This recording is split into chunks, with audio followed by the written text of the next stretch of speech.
السلام علیکم ورحمۃ اللہ وبرکاتہ۔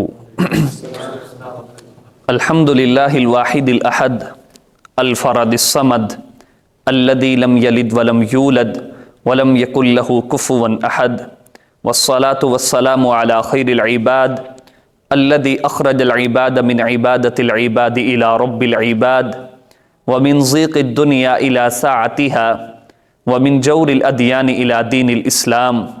رب اشرح لی صدری ویسر لی امری واحلل عقدۃ من لسانی یفقہوا قولی۔ اللہم صلی علی محمد وعلی آل محمد کما صلیت علی ابراہیم وعلی آل ابراہیم انک حمید مجید۔ اللہم بارک علی محمد وعلی آل محمد کما بارکت علی ابراہیم وعلی آل ابراہیم انک حمید مجید۔ اللہم انی اسألک الاخلاص فی القول والعمل وَأَعُوذُ بِكَ مِنَ الرِّيَاءِ وَالسُّمْعِ وَحُبِّ الشُّهْرَةِ وَالظُّهُورِ۔ ہر قسم کی حمد و ثنا اللہ جل جلالہ کی شان اقدس کے لیے خاص۔ وہ رب کریم جو تمام کائنات کا اکیلا خالق، مالک، رازق، داتا و گنج بخش ہے۔ اس کے بعد لاکھوں کروڑوں درود و سلام ہستی اقدس جناب محمد الرسول اللہ صلی اللہ علیہ وسلم کی ذات گرامی پر۔ معزز سامعین کرام، الحمدللہ پچھلے سبق میں ہم نے مقبول روایات کا تعارف، اقسام اور ان پر عمل پڑھا تھا کہ مقبول روایات ہیں کون سی اور ان کی کتنی قسمیں ہیں اور ان کی تعریفات کیا ہیں۔ اور آج کے سبق میں ہم پڑھیں گے کہ اگر مقبول روایات آپس میں متعارض ہوں، ایسے لگے کہ ایک مقبول روایت دوسرے کے تعارض میں ہے، دونوں میں ایک میں کسی بات کے کرنے کا حکم ہے اور دوسرے میں کسی بات سے منع کیا جا رہا ہے، دونوں کے اندر ٹکراؤ والی، تضاد والی کیفیت ہے، تو ان دونوں پر عمل کیسے کیا جائے گا یا دونوں کو چھوڑنا ہے تو چھوڑا کیسے جائے گا؟ مقبول روایات جیسے ہم نے پڑھا تھا کہ 4 قسمیں بنتی ہیں: صحیح لذاتی ہی، صحیح لغیری ہی، حسن لذاتی ہی اور حسن لغیری۔ اب مثال کے طور پہ صحیح لذاتی ہی 2 روایات ہیں، ایک میں ملتا ہے کہ یہ کام کرنا ہے اور دوسرے میں ملتا ہے یہ کام نہیں کرنا۔ اب دونوں صحیح ہیں تو دونوں پر عمل کیا جائے گا یا دونوں کو چھوڑا جائے گا یا ایک کو ترجیح دی جائے گی؟ اس بارے میں آج انشاءاللہ ہم پڑھیں گے۔ محدثین کے ہاں ان روایات کے بارے میں 4 موقف ہیں۔ پہلی چیز، اگر 2 روایات مقبول آپس میں متعارض آ جائیں تو کوشش کی جائے گی کہ دونوں میں تطبیق کی جائے۔ تطبیق کہتے ہیں کوئی درمیانی رستہ نکالا جائے اور دونوں پر عمل کیا جائے، یعنی رستہ کوئی اس طرح کی بات درمیان میں سے نکلے کہ دونوں روایات کے اوپر عمل ہو جائے، کسی کو چھوڑنا نہ پڑے۔ اب میں اس کی مثال آپ کے سامنے رکھتا ہوں۔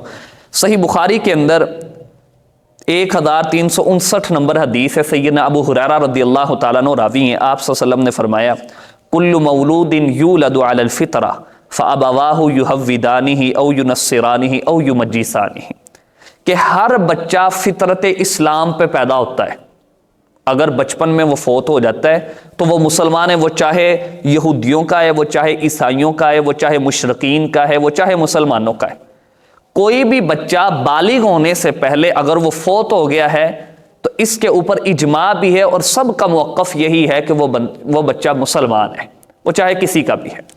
جبکہ دوسری ایک روایت صحیح مسلم کے اندر ہے، اب یہ صحیح بخاری کی ہے، دوسری صحیح مسلم کی ہے۔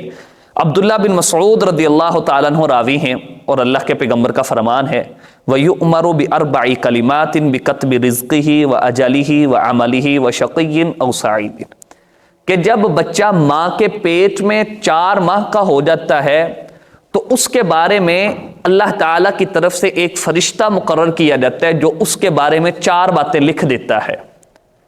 4 باتیں ابھی ماں کے پیٹ میں لکھ دی جاتی ہیں۔ بِكَتْبِ رِزْقِهِ، اس کا رزق کتنا ہوگا، وَأَجَلِهِ، اور اس کی عمر کتنی ہوگی، وَعَمَلِهِ، اور اس کا عمل کس طرح کا ہوگا، وَشَقِيٍّ أَوْ سَعِيدٍ، وہ بدبخت ہوگا یا نیک بخت ہوگا، جنتی ہوگا جہنمی ہوگا۔ اب یہ اللہ تعالیٰ ماں کے پیٹ میں لکھوا دیتے ہیں، جبکہ دوسری سائیڈ پہ ہم کہہ رہے ہیں کہ بچہ جو پیدا ہوتا ہے وہ فطرت اسلام پہ پیدا ہوتا ہے، وہ سارے کے سارے جنتی ہیں۔ ایک سائیڈ پہ ہے کہ اس کے بارے میں 4 ماہ کا بھی ماں کے پیٹ میں اور لکھ دیا گیا ہے کہ یہ جنتی ہے، یہ جہنمی ہے، جبکہ دوسری سائڈ پہ ہے کہ وہ سارے کے سارے ہی جنت میں جائیں گے. ایک صحیح بخاری کی روایت ہے اور دوسری صحیح مسلم کی. اب ان میں تطبیق دی ہے محدثین نے. محدثین کہتے ہیں کہ ہر وہ بچہ جو پیدا ہوتا ہے وہ بالکل صحیح بات یہ فطرت اسلام پہ، وہ چاہے یہودیوں کا ہے، وہ چاہے عیسائیوں کا ہے، وہ چاہے مسلمانوں کا ہے، جو بلوغت سے پہلے فوت ہوگا وہ سارے جنتی ہوں گے. ہاں دوسری حدیث کا جو تعلق ہے وہ ہے بلوغت کے بعد، کہ اگر بلوغت کے بعد فوت ہوتا ہے تو اس کے بارے میں لکھ دیا جاتا ہے کہ یہ بچہ یہ شقیٍ او سعید، خوشبخت ہوگا یا بدبخت ہوگا. تو اس سے دونوں روایتوں کے اوپر عمل ہو جاتا ہے. ایک کا تعلق کس کے ساتھ ہے؟ بچپن کے ساتھ. ایک کا تعلق ہے بلوغت سے پہلے پہلے، کہ بلوغت سے پہلے پہلے اگر کوئی فوت ہوتا ہے تو وہ جنتی ہوگا. اور دوسرے کا جو تعلق ہے وہ ہے بلوغت کے بعد، کہ اگر بلوغت کے بعد فوت ہوتا ہے تو اللہ تعالیٰ نے اس کے بارے میں لکھا. یہاں ایک اور چیز بھی میں ضمناً ذکر کر دیتا ہوں، ہے تو استدرادی بات، کہ جس طرح ہمارے ہاں یہ کہا جاتا ہے کہ رسول اللہ صلی اللہ علیہ وسلم کا یہ فرمان بھی ہے ویسے بھی کہ جو صدقہ کرتا ہے اس کی عمر بڑھ جاتی ہے.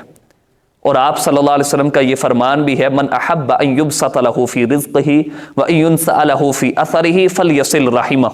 اور یہ صحیح مسلم کی حدیث ہے کہ اللہ کے پیغمبر نے فرمایا کہ جو شخص یہ پسند کرتا ہے کہ اس کے رزق میں اضافہ ہو اور اس کی عمر میں برکت ہو تو اسے چاہیے فلیصل رحمہ، وہ صلہ رحمی کیا کرے.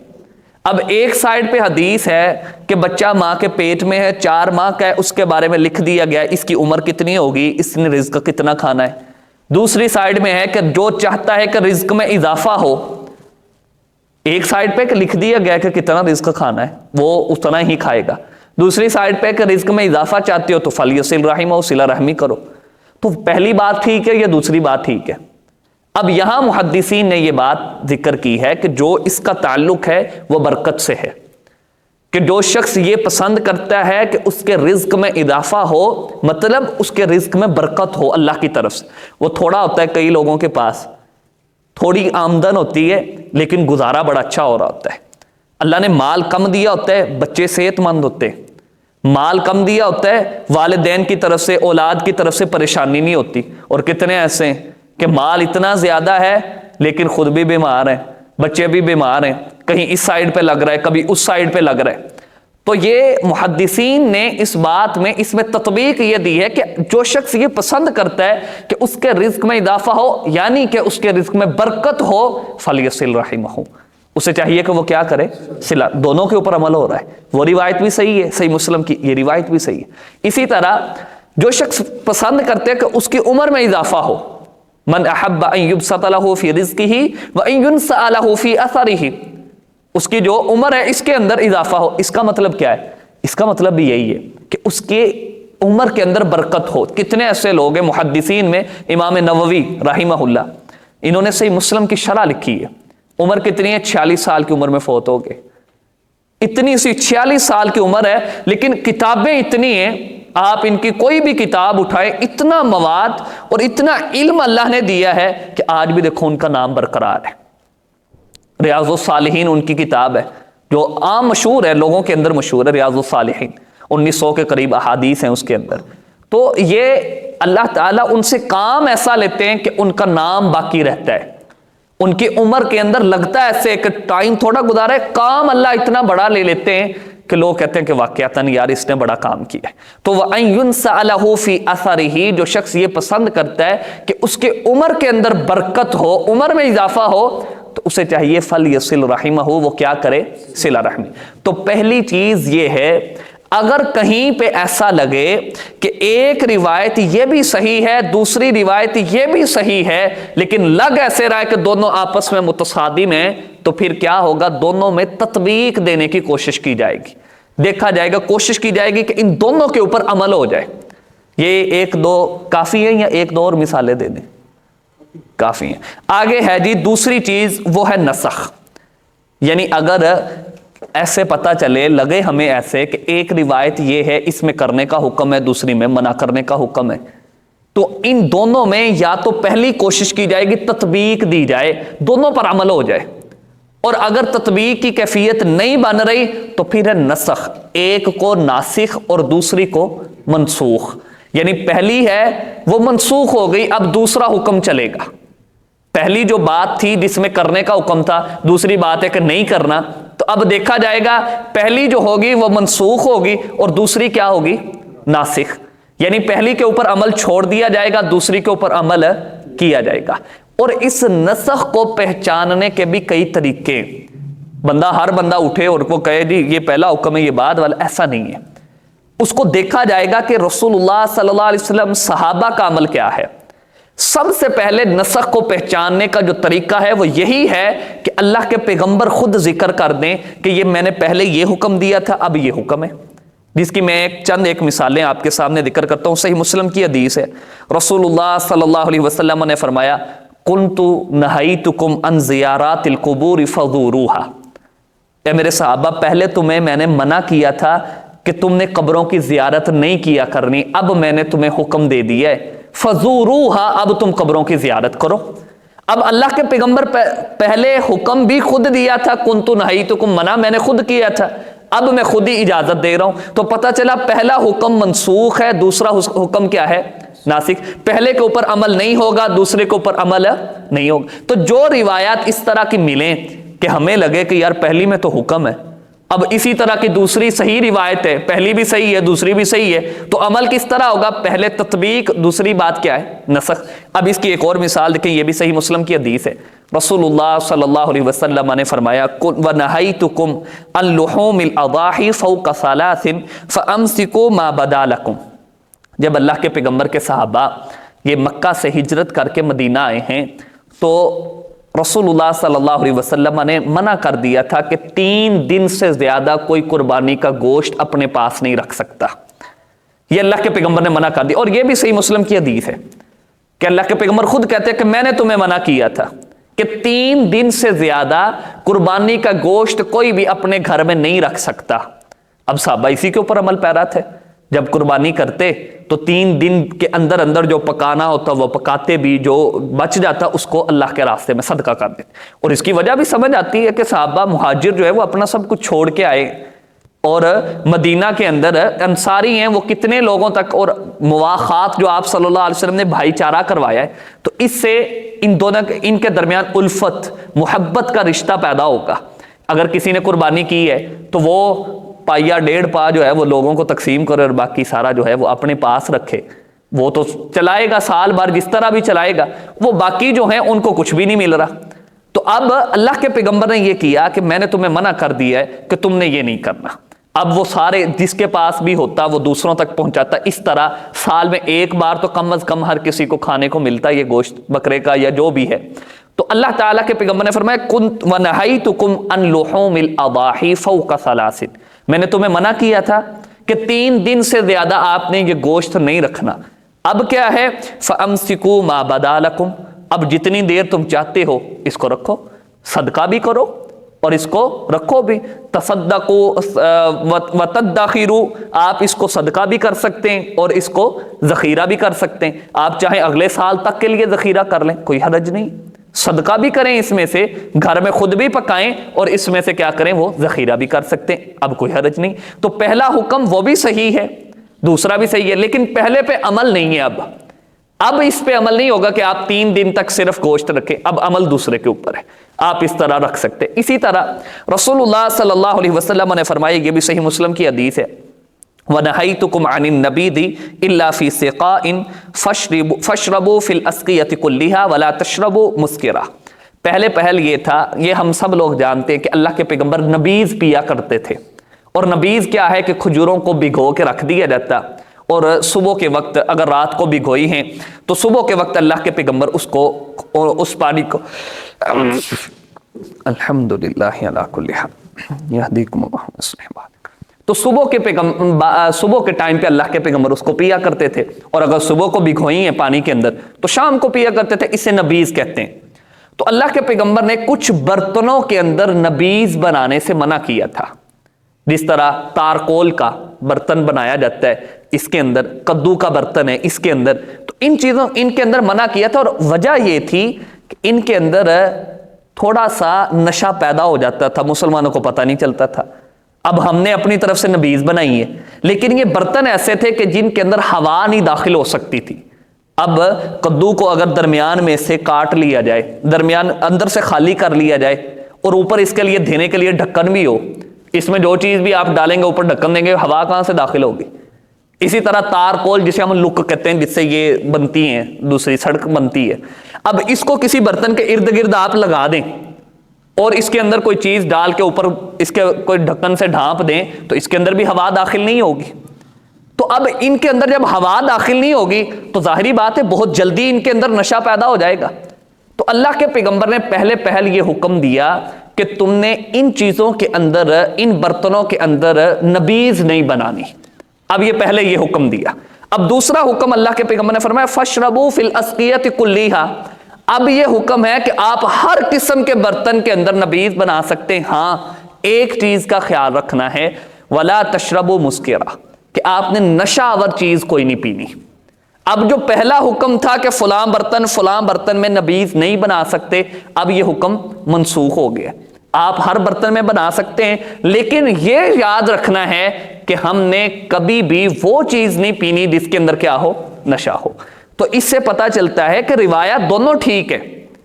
ہمیں ایسے لگتا ہے کہ یہ پہلی دوسرے کے مخالف ہے، تو ہم کیا کریں گے؟ پہلی کوشش تطبیق، کہ ایسا کوئی راستہ نکالا جائے دونوں کے اوپر عمل ہو جائے، اور اگر نہیں ایسا کوئی راستہ نکل رہا تو پھر تنسیخ، کہ پہلا حکم منسوخ ہے اور دوسرا حکم ناسخ ہے۔ اس کا پتہ کیسے چلے گا؟ یا تو اللہ کے پیغمبر خود بتا دیں گے میں نے پہلے اس کام سے منع کیا تھا، جیسے رسول اللہ صلی اللہ علیہ وسلم نے بیان کیا کہ میں نے تمہیں پہلے کہا تھا کہ تم نے 3 دن سے زیادہ قربانی کا گوشت اپنے پاس نہیں رکھنا، اب رکھ سکتے ہو۔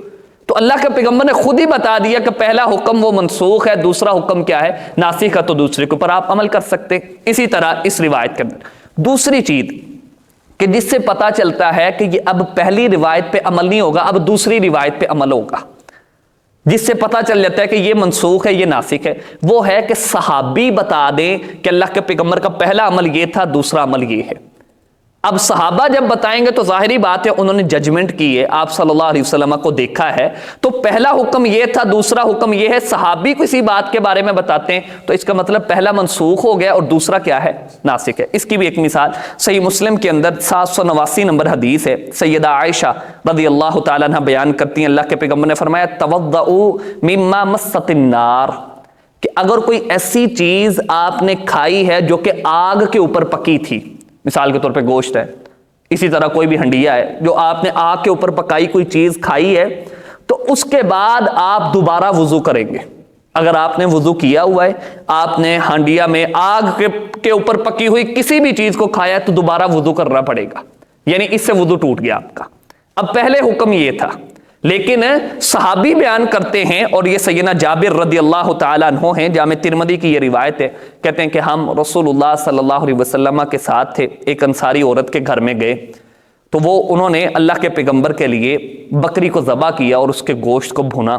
اور یہاں یہ بھی میں ذکر کر دوں، رسول اللہ صلی اللہ علیہ وسلم نے جہاں کچھ عرصہ فاقے کاٹے ہیں، جہاں اللہ کے پیغمبر نے، وہ سیدہ عائشہ رضی اللہ تعالیٰ نے کہتی ہے مہینہ بھر ہمارے گھر کے اندر کچھ بھی کھانے کے لیے نہیں ہوتا تھا سوائے کھجور اور پانی کے، چولہا نہیں جلتا تھا، تو وہاں اللہ کے پیغمبر نے بکری بھی کھائی ہے اور اس کو روسٹ کر کے، یعنی باربیکیو کر کے کھایا ہے اللہ کے پیغمبر نے، اور رسول اللہ صلی اللہ علیہ وسلم کو پسند تھیں چانپیں۔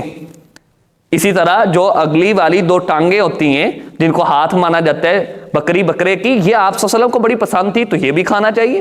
انسان کا جس کے پاس پیسے ہیں وہ ان کو بھی کھائے۔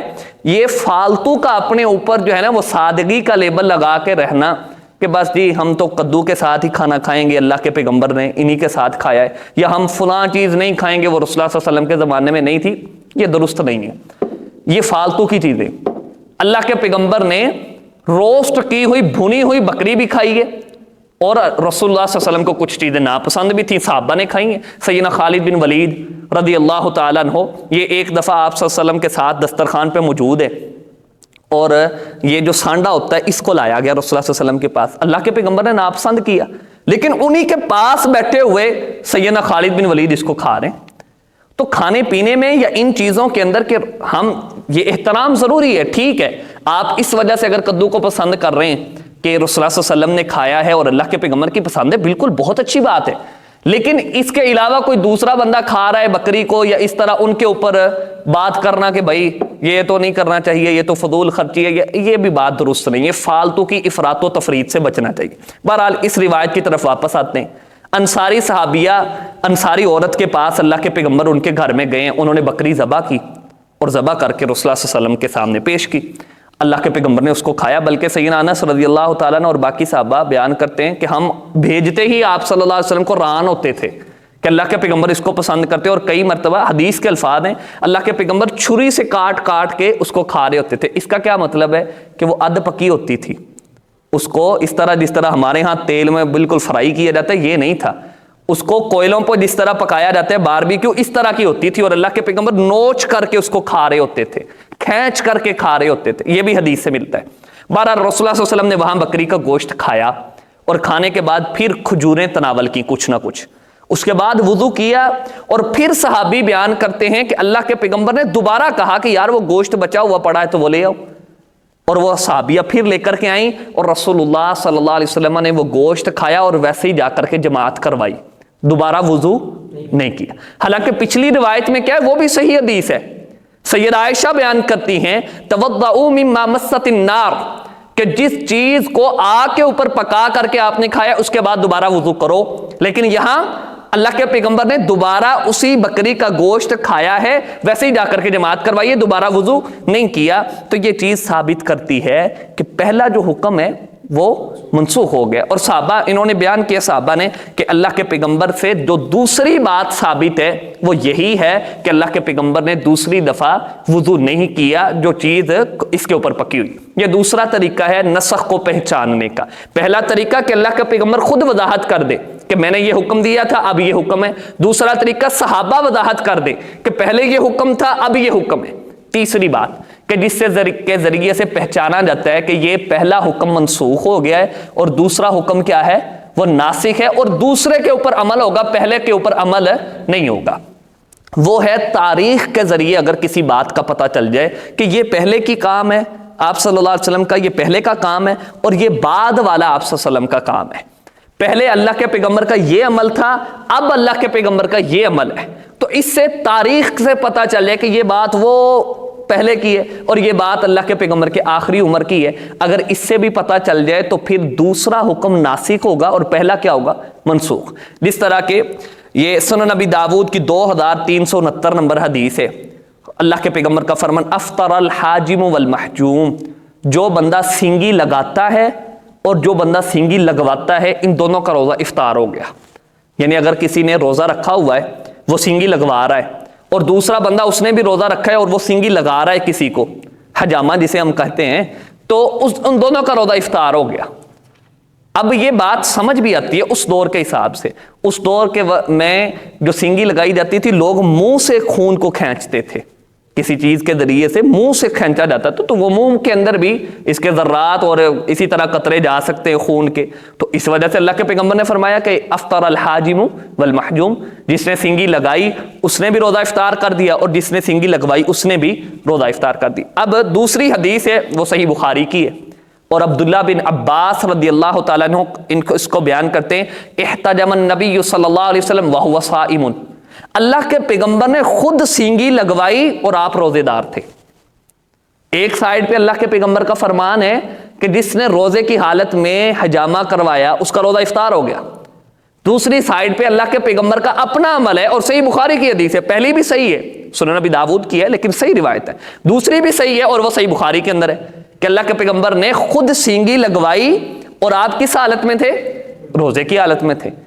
اب یہ پہلا جو حکم ہے وہ حجۃ الوداع سے پہلے کا ہے، پہلا جو آپ صلی اللہ علیہ وسلم کا کام ہے یا عمل ہے یا حکم ہے وہ حجۃ الوداع سے پہلے کا ہے، اور دوسرا جو ہے وہ حجۃ الوداع کے بعد کا ہے، یعنی 8 ہجری میں رسول اللہ صلی اللہ علیہ وسلم کو اللہ تعالیٰ نے مکہ فتح ہوا ہے، اور اللہ کے پیغمبر کا پہلا جو حکم ہے وہ حجۃ الوداع سے پہلے کا اور دوسرا حجۃ الوداع کے یعنی 8 ہجری کے بعد کا ہے، اور صحابہ بیان کرتے ہیں، سیدنا ابو سعید خدری رضی اللہ تعالیٰ عنہ بھی اور باقی صحابہ بھی، ان کا صحیح ابن خزیمہ کے اندر یہ ہے، سیدنا ابو سعید خدری رضی اللہ تعالیٰ عنہ بیان کرتے ہیں کہ صحابہ بھی روزے کی حالت میں سینگی لگواتے تھے اور اس میں کوئی آر محسوس نہیں کرتے تھے۔ تو پہلا حکم منسوخ ہے اور دوسرا حکم ناسخ۔ تو دوسری چیز ہمیں یہ پتہ چلی کہ اگر دو روایات ہمیں ایسا لگے کہ دونوں صحیح ہیں اور دونوں ایک دوسرے کے مخالف آ رہی ہیں، تو ان کو پہچاننے کے دو طریقے ہمیں معلوم ہو گئے۔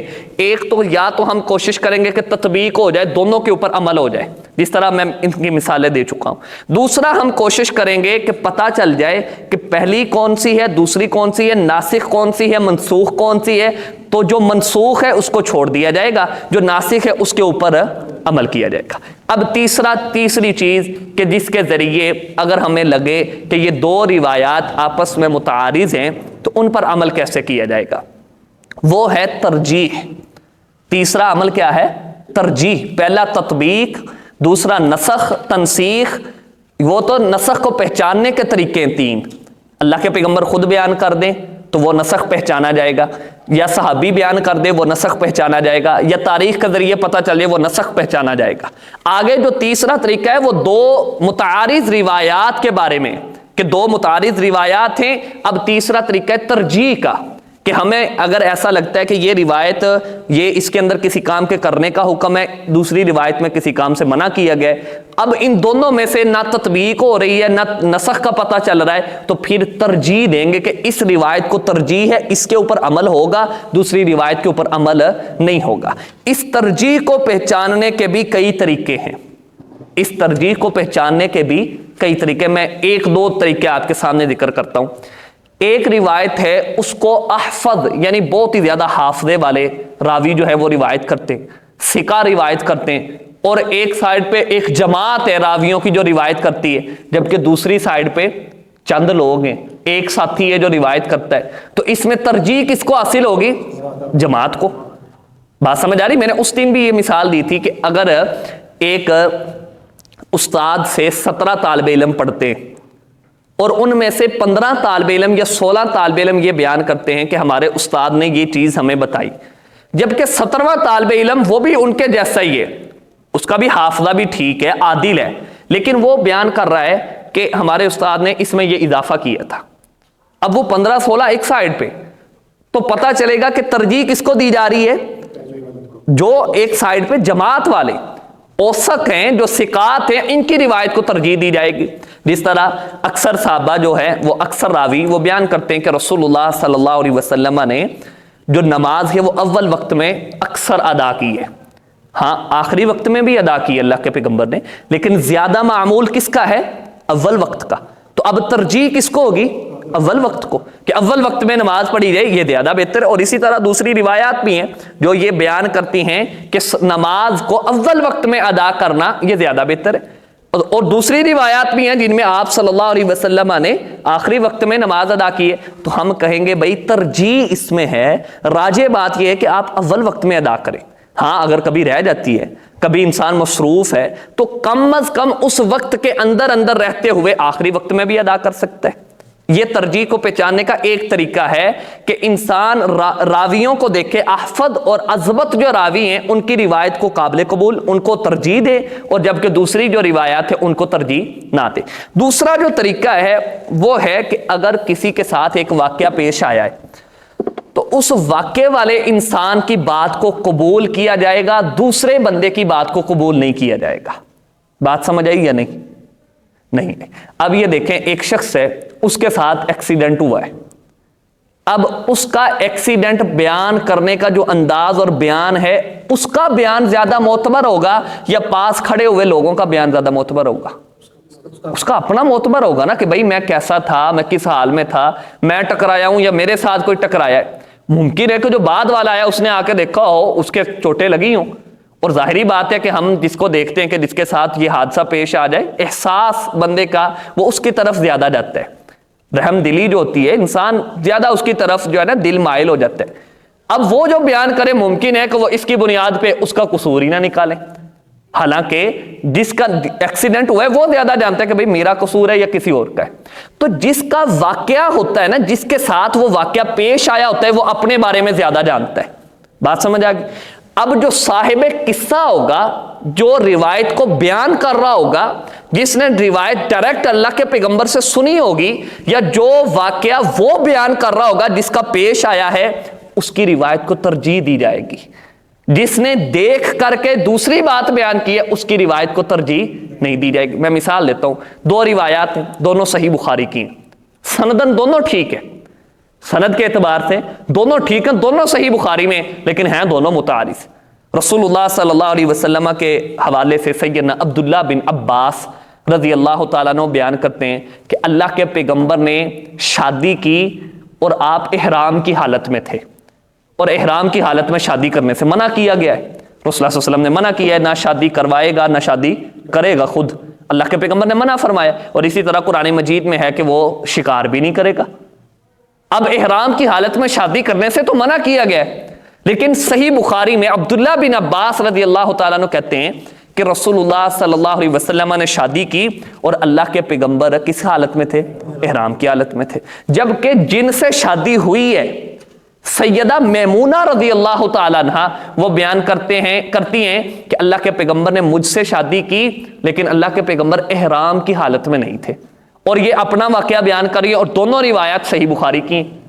ایک میں ہے کہ اللہ کے پیغمبر نے شادی کی اور احرام کی حالت تھی، دوسرا ہے کہ اللہ کے پیغمبر نے شادی کی لیکن احرام کی حالت نہیں تھی. اب دونوں ہیں صحیح روایات، دونوں مقبول ہیں.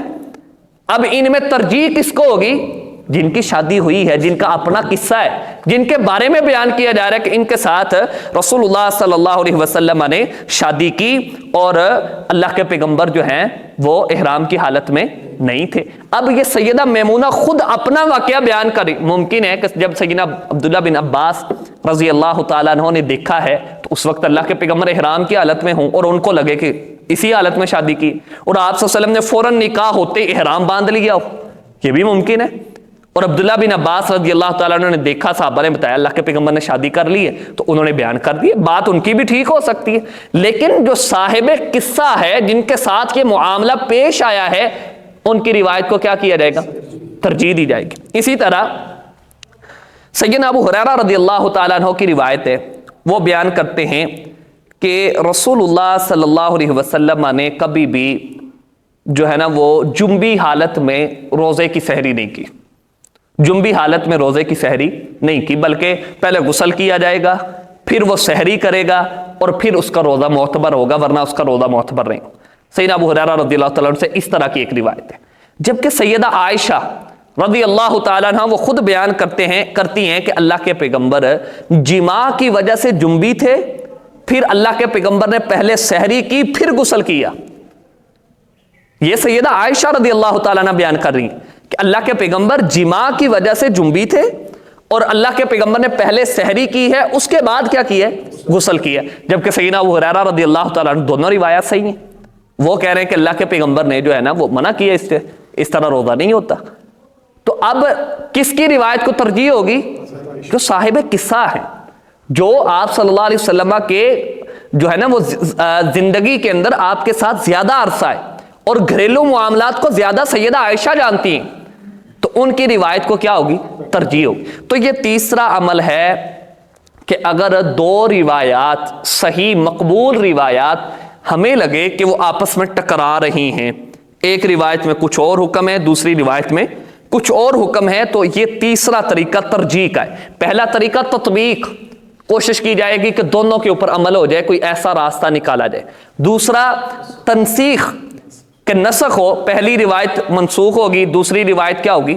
وہ ناسخ ہوگی، تو منسوخ کو چھوڑ دیا جائے گا اور ناسخ کے اوپر عمل کیا جائے گا. اور تیسرا طریقہ وہ ہے ترجیح، کہ جو صاحب قصہ ہے یا پھر ایک سائڈ پہ اوثق اور ثقات راوی زیادہ ہے تو ان کی بات کو ترجیح دی جائے گی، دوسرے کی روایت کو چھوڑ دیا جائے گا. اور چوتھا جو طریقہ ہے اور آخری وہ ہے توقف، کہ اگر ہم میں جس طرح ہم عامل ہو گئے، ہم میں اگر کسی کو پتہ چلتا ہے کہ بھئی یہ روایت ہمیں لگتا ہے کہ یہ اس انداز میں حکم ہے، دوسری روایت میں منع کر دیا گیا، تو آپ فوری حکم نہ لگائیں، توقف کریں، رک جائیں. فَاسْأَلُوا أَهْلَ الذِّكْرِ إِن كُنتُمْ لَا تَعْلَمُونَ، تم اہل ذکر سے جا کر کے سوال کرو، ان سے جا کر کے پوچھو، کوشش کرو کہ کسی دوسرے سے، ہر بندہ جو ہے اس سے زیادہ علم والا اللہ تعالیٰ نے پیدا کیا. وَفَوْقَ كُلِّ ذِي عِلْمٍ عَلِيمٍ. اللہ تعالیٰ سورہ یوسف میں بیان کرتے ہیں وَفَوْقَ كُلِّ ذِي عِلْمٍ عَلِيمٍ. اللہ نے ہر علم والے سے اوپر علم والے پیدا کیے. ہر بندہ کوئی کتنا مرضی بڑا علامہ ہے، کوئی کتنا مرضی بڑا عالم ہے، غلطی کر سکتا ہے، اس سے بڑے عالم بھی موجود ہے. اب سورہ کہف کے اندر اللہ تعالیٰ نے جو ذکر کیا ہے سیدنا موسیٰ علیہ السلام اور سیدنا خضر کا جو واقعہ ہے، وہ واقعہ پیش کیوں آیا تھا؟ وہ واقعہ پیش ہی اسی وجہ سے آیا تھا کہ سیدنا موسیٰ علیہ السلام درس دے رہے ہیں، اپنی قوم کو سمجھا رہے ہیں، اور کسی نے پوچھ لیا ہے موسیٰ علیہ السلام کیا آپ سے بڑا بھی کوئی عالم ہے؟ آپ سے بڑا بھی کوئی عالم ہے؟ تو موسیٰ علیہ السلام کہتے جی نہیں، میں ہی سب سے بڑا عالم ہوں. اب اللہ تعالیٰ کو یہ بات نہیں صحیح لگی. اللہ تعالیٰ نے کہا کہ موسیٰ فلاں جگہ پہ جاؤ، وہاں ایک شخص ملے گا جو آپ سے بھی بڑا عالم ہے.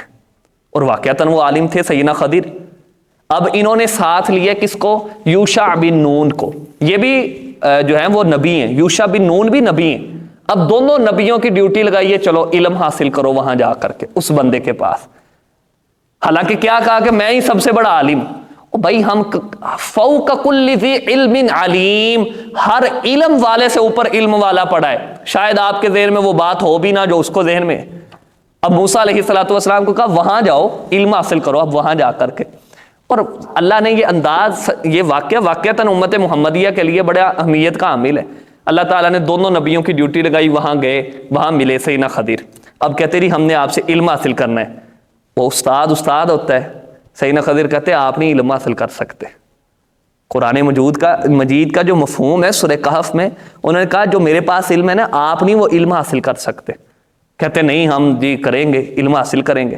اب وہ آگے سے شرط رکھ رہے، استاد ہے نا، آگے سے شرط رکھ رہے کہ میرے ساتھ چلنا ہے نا تو پھر کوئی بات نہیں پوچھنی مجھ سے، جب تک کہ میں خود نہ تمہیں بتا دوں، آپ نے مجھ سے کچھ پوچھنا نہیں ہے. اب سیدنا موسیٰ علیہ السلام قبول کرتے. اب چل پڑے، آگے گئے، ایک جگہ پہ دیکھا ایک بچہ ہے. سیدنا خضر نے پکڑا، اس کو قتل کر دیا. موسیٰ علیہ السلام فوراً بول پڑے کہ بھائی آپ نے اس کے ساتھ یہ کیوں کیا، ایک عام جان کو قتل کر دی ہے.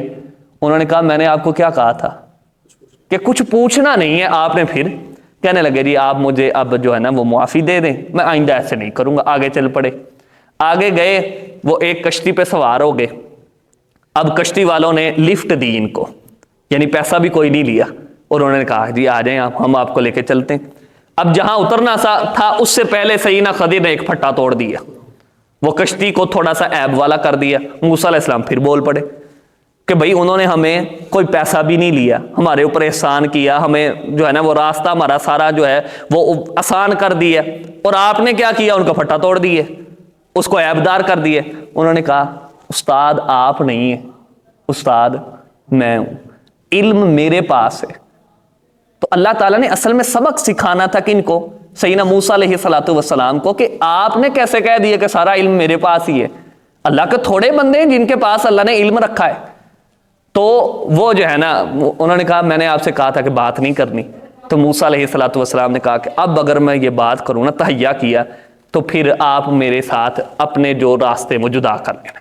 آگے گئے ایک بستی والوں کے پاس. یہ بڑا انٹرسٹنگ سا اللہ تعالیٰ نے اس کو ذکر کیا ہے. ایک بستی والوں کے پاس گئے. اب دو نبی ہیں، ایک ولی ہے اللہ کا، اور اللہ نے کہا کہ اس کے پاس سب سے زیادہ علم بھی ہے. اس وقت کے اعتبار سے سیدنا موسیٰ اور یوشع بن نون علیہ السلام سے زیادہ علم ہے. اب ان سے کہا کہ ہمیں کھانا کھلاؤ.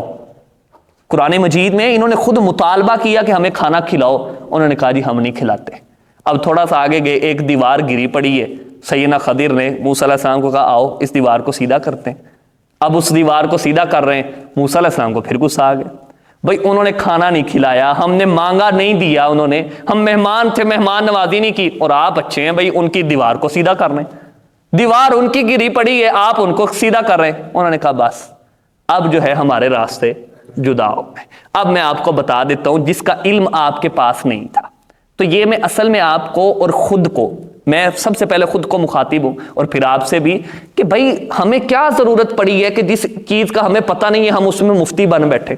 اگر نہیں پتا تو کہہ دو بھائی نہیں پتا، جان نہیں چھوٹ جاتی. کتنا آرام سے بندہ کہہ دیتا کہ بھائی نہیں پتا مجھے, میں تحقیق کریں گے, آپ بھی دیکھیے میں بھی دیکھوں گا. ہم خود مفتی بن بیٹھتے ہیں کہ نہیں بھائی. امام مالک رحمہ اللہ اسی وجہ سے کہتے ہوتے تھے لا ادری نصف العلم, آدھا علم یہی ہے کہ بندہ کہے مجھے نہیں پتا. آدھا علم ہے یہ. بندہ جب کہتا ہے نا مجھے نہیں پتا, پھر اس کے پاس جستجو بھی ہوتی ہے کہ یار میں دیکھوں, مجھے آج یہ سوال ہوا ہے, کل کو بھی ہو سکتا ہے, بندہ اس کو دیکھتا بھی. جب مفتی بن کے اس کو سمجھا دیتا ہے, پھر کہتا ہے کوئی بھی آ جائے دیکھی جائے گی, میں اس کو جواب دے ہی دوں گا. بہرحال انہوں نے پھر سیدنا خضر نے کہا اب میں تو آپ کو بتاتا ہوں کہ کیا وجہ تھی. بندہ بچہ قتل کیا, اس وجہ سے اللہ نے مجھے علم دیا ہے, مجھے پتا تھا اس نے بڑے ہو کے کافر بننا ہے, اس نے اپنے والدین کا نافرمان بننا ہے, میں نے اس کو قتل کر دیا. اب اللہ اس کو ایک اور بیٹا دیں گے جو اس کا فرما بردار ہوگا. یہ علم کس کے پاس تھا؟ سیدنا خضر کے پاس. موسیٰ علیہ السلام کے پاس یہ علم نہیں تھا. آگے جب ہم گئے ہیں تو وہاں میں نے اس جو کشتی تھی اس کو عیبدار کر دیا. کیوں؟ کیونکہ آگے ظالم بادشاہ تھا, آپ کو نہیں پتا, آپ کے پاس یہ علم نہیں ہے. یہ علم کس کے پاس ہے؟ خضر علیہ السلام کے پاس ہے. دیا کس نے؟ اللہ نے دیا. میں نے اس لیے عیبدار کر دیا کہ وہ بادشاہ جو ہے نا وہ عیب والی کشتی کو نہیں پکڑ رہا, میں نے تو ان کی ساتھ اچھائی کی ہے. اب آگے گئے, وہاں جو دیوار تھی وہ اصل میں دیوار تھی 2 یتیم بچوں کی, ان کے والد بڑے نیک تھے. وَكَانَ أَبُوهُمَا صَالِحًا, اگر وہ گری پڑی رہتی تو نیچے جو ہے ان کے والد نے ان کے لیے خزانہ چھوڑا تھا. اور ان بستی والوں نے تو ہماری مہمان نوازی نہیں کی, یتیموں کا مال وہ کیا چھوڑتے, وہ تو یہ بھی لے جاتے. تو ہم نے دیوار سیدھی کر کے ان کے ساتھ اچھائی کی ہے. اب یہ علم پاس تھا کس کے؟ سیدنا خضر کے. تو اگر کسی چیز کے بارے میں ہمیں علم نہیں ہے, ہمیں لگتا ہے یہ روایت ایسے ہے, یہ روایت ایسے ہے, تو وہاں اپنے ذہن اور دماغ کو دوڑانے کی بجائے کوشش کریں کہ رک جائیں, توقف کریں, کسی عالم سے پوچھیں. اگر وہاں بھی تسلی نہیں ہوتی کسی دوسرے سے پوچھیں, کسی تیسرے سے پوچھیں, تا آ کے آپ کے پاس اس کے بارے میں مکمل علم ہو جائے اور آپ کا دل مطمئن ہو جائے, آپ عمل بھی کریں اور آگے بھی بتائیں. ورنہ کیا کریں؟ توقف کریں. تو یہ آج کے ہمارے لیکچر میں 4 باتیں تھیں کہ اگر کسی جگہ پہ ہمیں لگے کہ یہ حدیث دوسری حدیث کے مخالف ہے تو اس کے بارے میں 4 طریقے. پہلی, تطبیق, کوشش کی جائے کہ ایسا رستہ نکالا جائے دونوں پر عمل ہو, جس طرح میں نے 2-3 مثالیں آپ کے سامنے اس کے حوالے سے رکھی تھی. دوسرا, تنسیخ, کہ پہلا منسوخ ہے اور دوسرا ناسخ ہے, منسوخ کو چھوڑ دیا جائے گا, ناسخ کے اوپر عمل. تیسرا, ترجیح, کہ ایک روایت جو ہے وہ اس کو مرجوع قرار دے دیا جائے گا, دوسرے کو ترجیح, جس طرح صاحب قصہ کی بات کو ترجیح ہوگی تو ترجیح کے اوپر عمل کیا جائے گا, مرجوع کو چھوڑ دیا جائے. اور چوتھا ہے توقف, کہ آپ خاموش رہیں, اس کے بارے میں غور و فکر کریں, دوسروں سے جا کر کے علم حاصل کریں, مفتیان اکرام سے پوچھیں, جب دل مطمئن ہو جائے عمل بھی کریں اور لوگوں کو آگے بھی بتائیں. اللہ سے دعا ہے کہ اللہ ہمیں عمل کرنے کی توفیق عطا فرمائے.